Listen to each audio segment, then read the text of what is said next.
Right, good evening, everybody. A bit quieter in the world of boxing this week, but myself and Liam and hopefully Jay will be on very soon to give a couple of predictions for the two main events this weekend. We'll start with the main event in Dubai tomorrow, the IBA show on DAZN's headlined by Kubrat Pulev defending his WBA regular heavyweight championship against Murat Gassiev. So 44-year-old Pulev still going strong.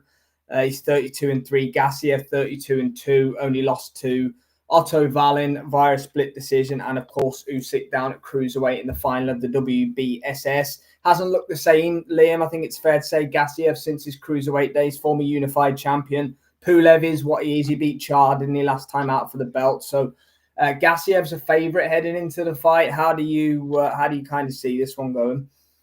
Honestly, I think it's tailor-made for Pulev to get another win. You say Gassiev's the favourite, but he was the favourite going in against Otto Wallin, wasn't he, when he first stepped up? And look at what Wallin done to him that night.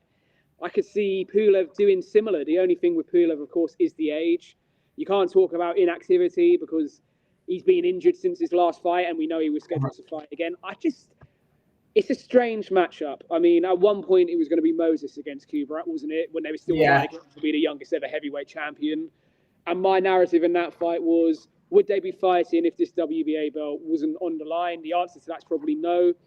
And I feel the same about this one. Gassiev's best days were at cruiserweight. If there wasn't a man called Alexander Usyk in the division at the same time as him, it would have been him against Bradis for the 1 and 2 in that division. That's the reality. What does he have at heavyweight? If we're honest, he looks like he's just given up trying to get down to 14 stone.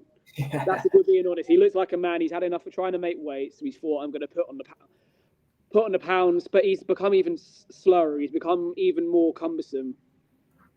And with that plays into the hand of Kubrat Pulev, because yes, he has the power, but he's a slow and cumbersome fighter, even more so in recent times. And unless Gassiev's reinvented himself to get back on his boxing and to look to make Pulev have to work from the first minute of the fight, I can't see anything other than Pulev stopping him, if I'm being honest.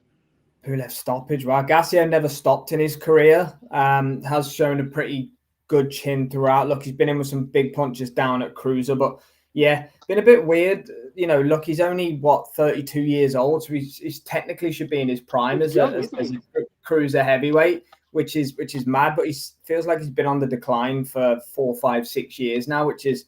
You look at that down his record. I'm just on here. He fought Usyk 7 years ago when he was 25 years old. And although Usyk, 12-0'd him pretty much, didn't stop him or anything. He's just never, he's been inactive and stuff like that. Yes, he lost the Otto Wallin fight. We saw what Wallin did against Chisora and Joshua. After that, he looked pretty poor, didn't he? So, but look, I can't look past Pulev's age. I can't look past how slow he is. Look, I agree. Gassiev's not exactly rapid himself, is he? But look, it's probably who turns up on the night. It's never one of them fights that you could be like, yeah, he's guaranteed to win. But I go on the other side too. I think, if anything, I think Gassiev might catch Pulev. I'm not sure Pulev's chin would hold up to a bomb from Murat Gassiev, but he's got to land it first. And look, if he's not knocking out Wallin the way that Wallin looked even in the Chisora fight that went to decision, but Chisora had him on skates and stuff like that. I don't know. It's intriguing, but let's be honest, I think it's intriguing for the wrong reasons. Literally what I was about to say, mate. It's intriguing because you want to see which of these two cumbersome, slow, tailing off in their career men has more left. Yeah. And that's not being, that's not to be disingenuous or take away from what they've achieved in their careers. But the reality is we don't know what either of these men have left. I think I'm just going with Gassiev because I think the fact I'm going with Pulev because I just think Gassiev's declines more despite the fact he's a younger man in this fight. I just think moving up to heavyweight, he's done it because he doesn't want to get down in weight anymore rather than he thinks he's a heavyweight. Because if we're being honest, I don't see Gassiev beating a Talma, Wardley. I'd say even Chisora at this point in his career beats him. So, yeah, for me, I'm sticking with my Pulev stoppage late in the fight, but it could be a turgid watch, I think is the best way to describe it. Yeah, you're not rushing to watch it. I am going to go Gassiev late stoppage, but again, I'm not 100% on the pick. Look, I think the winner, especially if Pulev wins, could be fed to Moses once he gets through Franklin.